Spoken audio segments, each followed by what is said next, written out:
রাধে রাধে, শুভ সকাল আমার প্রিয় বন্ধুরা। আমি আসাম থেকে পিঙ্কি আবারও চলে আসলাম আজকে তোমাদের কাছে নতুন আরও একটি ব্লগ ভিডিও নিয়ে। কেমন আছো তোমরা সবাই বলো। আশা করি যে যেখান থেকেই দেখছো রাধারানীর অশেষ কৃপায় বেশ ভালো আছো আর অনেকটাই সুস্থ আছো। আজকে সকালের ওয়েদারটা কিন্তু দারুণ একটা ওয়েদার ছিল। মানে ওই যে রৌদ্রও আছে, সঙ্গে হালকা হালকা মিষ্টি মিষ্টি হাওয়া দিয়ে যাচ্ছে, বেশ ভালোই লাগলো। এখন সময় 9:30 মতো হয়ে গেছে। দিনটা ছিল সোমবার। তোমাদের কাছে ভিডিওগুলো একটু দিতে না আমার দেরি হয়ে যাচ্ছে গো, সেটাতে কেউ খারাপ পেও না। তো এদিকে আজকে সকালবেলা একটু মাংস আনতে বলেছিলাম। বেশ অনেক দিন হয়ে গেছে আমাদের ঘরে নিরামিষই চলছে। ডুগ্গু শুনে একদমই খেতে পারছে না জানো তো, তার জন্যই আর কি আজকে একটু মাংস আনতে বলেছিলাম। এদিকে দেখো আমি কাপড় নিয়ে বসেছি আর আমার মাসিয়ে গাছের থেকে 2টা বেগুন এনে আর কি আমাকে দিয়ে গেল। গাছের জিনিস তো খেতে কিন্তু ভালোই লাগে, তাই না বলো? কারণ এগুলো তো বিনা সারে হয়, খেতেও কিন্তু অনেকটাই সুস্বাদু হয়। তবে যাই হোক, এদিকে সকালের সমস্ত কাজকর্ম কমপ্লিট, মানে রান্না বাড়া সব কিছুই হয়ে গেছে। কিছু বাসন ছিল সেগুলো ধুয়ে নিলাম। আর এখন এই যে দেখো, আজকে কিন্তু ঘুম থেকে ওঠার পরেই আমি 1 গামলা কাপড় ভিজিয়ে দিয়েছি। তো এই কাপড়গুলোই আর কি এখন ধুয়ে নিচ্ছি।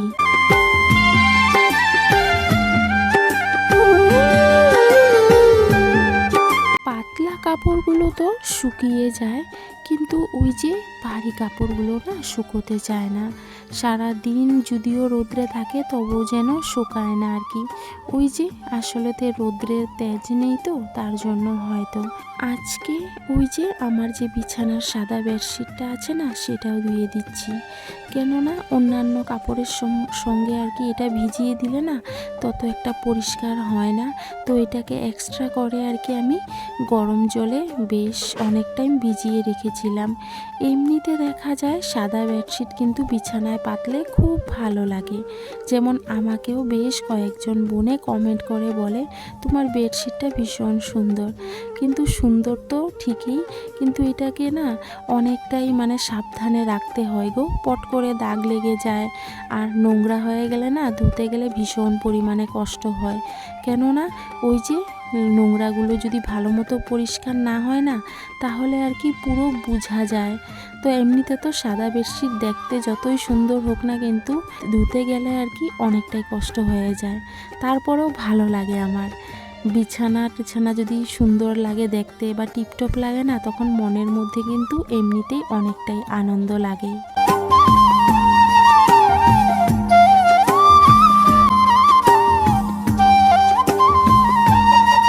গ্রামে থাকি, তারপরেও যেন রৌদ্রের অনেক অভাব। রৌদ্রটা পট করে এসে যেন চলেও যায়, বলতেও পারি না। অথচ আজকে কিন্তু অনেক সকালবেলায় আমি কাপড়গুলো ধুয়ে নিয়েছি। এখনও হয়তো জোরে 10টাও বাজে না, আমার আইডিয়া মতো বললাম আর কি।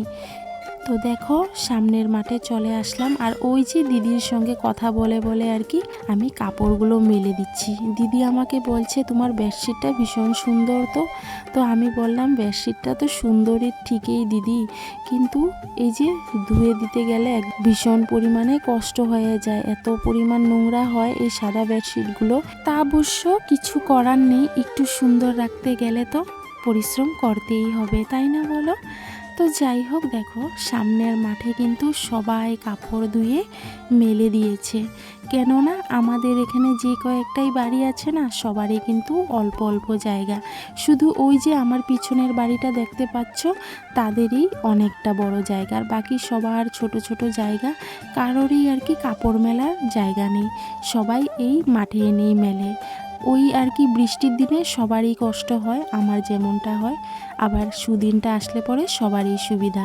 তো সবাই আর কি ওই সামনের মাঠেই কাপড়গুলো মেলে দিই। এদিকে দেখো কাপড় ধুয়ে এসে কিন্তু আমি চিকেনটা রান্না করে নিয়েছি।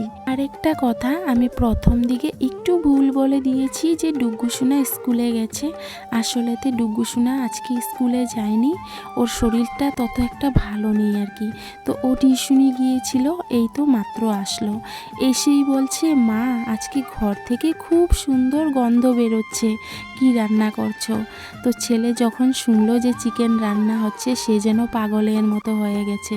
মানে বলছে, মা আমাকে পটাপট কষানি 2 টুকরা দাও। তারপর আর কি, ওই তো কষানি 2-3 পিস ছেলেকে দিয়ে দিলাম। আসলে না ওর জন্যই চিকেন আনা হয়েছে, জানো তো। আজকে কয়টা দিন ধরে শরীরটা একটু ভার ভার আর কি, মানে জ্বর জ্বর ভিতরে ভিতরে। ও কিন্তু কিছুই আর কি খেতে পারছে না। এইভাবে না খেয়ে থাকলে তো আরও বেমার হয়ে যাবে। তো একটু না হয় ওর জন্য চিকেন নিয়ে আসি। তো ও তো আর একা খাবে না, খাবো তো আমরা সবাই। তো অবশ্য সকালে আমি ভাত, ডাল আর আলু ভাজি করেছিলাম, এখন শুধু ওই চিকেনটাই রান্না করলাম। তো রান্না বাড়া কমপ্লিট করলাম, করার পর কয়েকটা বাসন ছিল সেগুলো ধুয়ে নিলাম। ধুয়ে এই তো দেখো এখন আমি লেগে পড়লাম মাটি গোবর মিশাতে। মানে আজকে ঘর দুয়ার লেপা মোছা করব। তোমাদের কাছে বলেছিলাম না আগের ব্লগে যে গোবরের জন্য কিন্তু ঘর দুয়ার লেপা পোছা করতে পারছি না। যদি গোবর পেয়ে যাই তাহলে পৌষ সংক্রান্তির আগে ঘর দুয়ারটা অবশ্যই আমি লেপা মোছা করে নেব। তো যাই হোক, রাধারানীর কৃপা, গোবর পেয়ে গেলাম। তো আর দেরি করলাম না, সোমবার ছিল দিনটা, আর বুধবারে যেহেতু সংক্রান্তি, তো অবশ্য সংক্রান্তি তো চলে গেছে, আমার তো ভিডিওটা দিতে একটু দেরি হয়ে গেছে আর কি। তো যাই হোক, এই তো আমি কিন্তু সংক্রান্তির আগেই আমার ঘর দুয়ারটাকে সুন্দর করে লেপা মোছা করে নিচ্ছি।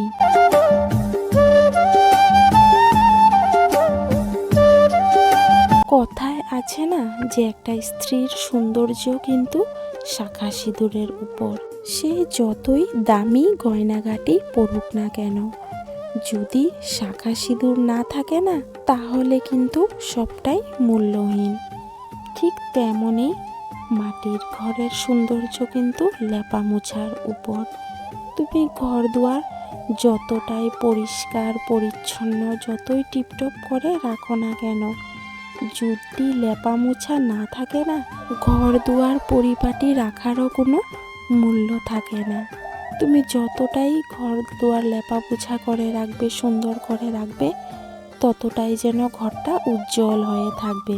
কারণ মাটির ঘরের সৌন্দর্যটাই হলো লেপা মোছার উপর। তার জন্যই তো পৌষ সংক্রান্তির আগে আমি আমার এই মাটির ঘরটাকে সুন্দর করে লেপা মোছা করে ঝা চকচকে করে নিলাম।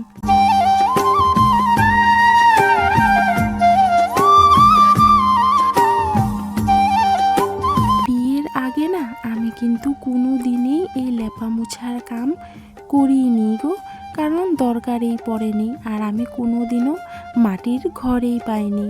তো বিয়ের পর আমার অবশ্য 2 বছরের মতো কোনো অসুবিধা হয়নি, কেননা যেই ঘরে আমাকে বিয়ে দিয়েছিল সেই ঘরটা তো পাকাই ছিল। কিন্তু যখন থেকে এই বাড়িতে এসেছি না, তো প্রথম আসার পর আমার কিন্তু অনেক পরিমাণে অসুবিধা হয়ে যেত। মানে ওই যে একটা ঘৃণা ভাব লাগতো। তারপর আস্তে আস্তে সেই ঘৃণা ভাবটা চলে গেল ওই লেপা মোছা করতে করতে। আর এখন তো ঘৃণাই লাগেই না। তার মধ্যে দিয়ে গোবরটা তো হলো সবচেয়ে বড় শুদ্ধ জিনিস। গো ছানা বলো আর গোবর বলো, এটা ছাড়া কিন্তু কেউ কোনোদিন শুদ্ধ হতে পারে না। এমনকি এটা কিন্তু ভান্ডারেও কিনতে পাওয়া যায়। তো এটা হলো অনেক একটা ভালো জিনিস। তো সেটা অবশ্য আমি আগে বুঝতাম না। আর আরেকটা কথা হলো, মেয়ে লোকের কিন্তু সব কাজেই জানার দরকার, কারণ কোন কাজ কোন মেয়ে লোককে কখন করতে হবে কেউই কিন্তু জানে না। তার জন্য সব কাজ জেনে রাখলে আর কি ভালো। তো অবশ্য সবাই হয়তো সংসারে এসে এই কাজগুলো শিখে, আমিও এইভাবেই শিখেছি। তো এখন অবশ্য আমার ভালোই লাগে লেপা মোছার কাজটা করতে। যদি মাটি গোবরটা সব সময় মানে পেয়ে যেতাম না, তাহলে কিন্তু আমি সপ্তাহে সপ্তাহে ঘরদুয়ার লেপা মোছা করতাম। ওই পাই না গতিকে আর কি আমার ঘরদুয়ার অত একটা লেপা মোছা করা হয় না। আজকে কিন্তু খুব সুন্দর করে আমি দেখো লেপা মোছা করে নিচ্ছি। এইদিকে কয়েকবার ভাবি যে এই যে অল্প জায়গায় কার্পেটটা আছে এই সাইডে আর কি বিছানা উঠিয়ে নেব। তারপর আবার ভাবি যে যে কয়টা দিন যায় যাক আর কি, কারণ ঘরটার মধ্যে এইভাবে আধা কার্পেট আছে আধা কার্পেট নাই, কেমন জানি একটা লাগে জানো, ভালো লাগে না। তো দেখা যাক কোন দিন মর্জি হবে, হয়তো উঠিয়ে নিয়ে যাব আর কি। আর এই জায়গাটা উঠিয়ে নেব একদিন, কারণ এই জায়গাটা দেখতে বেশি বিশ্রী লাগে জানো তো। তো আজকে অবশ্য উঠাইনি, মানে কার্পেটটাকে নষ্ট করতে না ভীষণ খারাপ লাগে গো। আমি ভাবি এইভাবেই অল্প অল্প করে নষ্ট হবে আর আমি অল্প অল্প করে আর কি তুলে নেব। তো দেখো আমার ঘর দুয়ার কিন্তু মোটামুটি লেপা মোছা করা কমপ্লিট হয়েই গেছে। এই তো খালি এইটুকুনি জায়গা রয়ে গেল। এইদিকে বেড়া টেরাগুলোও কিন্তু পুরো নষ্ট হয়ে গেছে, জানি না এইবার আর হয় না ঠিক করাতে পারবো। তবে দেখা যাক, সবটাই আর কি রাধারানীর ইচ্ছে, কারণ এখন আর আমার কোনো কিছুরই ইচ্ছা নেই, শখ নেই আমার জীবনে। খালি কোনো মতে যতদিন ভগবানে আয়ু দিয়েছে আর কি ততদিনই বাঁচতে চাই, মানে ওই ঠাকুরের নাম নিয়ে নিয়ে। তো চলো আমার ঘর দুয়ার লেপা মুছা করা কমপ্লিট হয়ে গেছে। তো কেমন লাগলো বলো আজকের আমার এই ব্লগটা, তোমাদের কমেন্টের অপেক্ষায় থাকবো।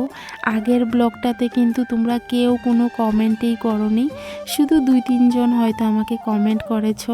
তোমাদের কমেন্টের অপেক্ষায় থাকি, তোমরা কেন আমার ব্লগে কমেন্ট করো না আর কেন লাইক করো না, একটু লাইকও করে দিও গো। আর তোমরা কে কোথার থেকে আমার এই ভিডিওটা দেখো, তোমরা অবশ্যই তোমাদের জায়গার নামটা একটু কমেন্ট করে জানিও তো। তো চলো আজকের এই ভিডিওটা কিন্তু এই পর্যন্তই থাকবে, আর বড় করছি না, কেননা অনেকটাই বড় হয়ে গেছে, পুরো 13 মিনিটেই হয়ে গেল প্রায়। তো দেখো এখন বালতি উল্টিগুলো ধুয়ে নিচ্ছি। তো আজকের মতো সবাইকে রাধে রাধে, টাটা। সবাই সুস্থ থেকো, ভালো থেকো, আবারও দেখা হবে তোমাদের সঙ্গে নেক্সট আরও একটি ঝলমলে ব্লগে। আজকের মতো সবাইকে টাটা।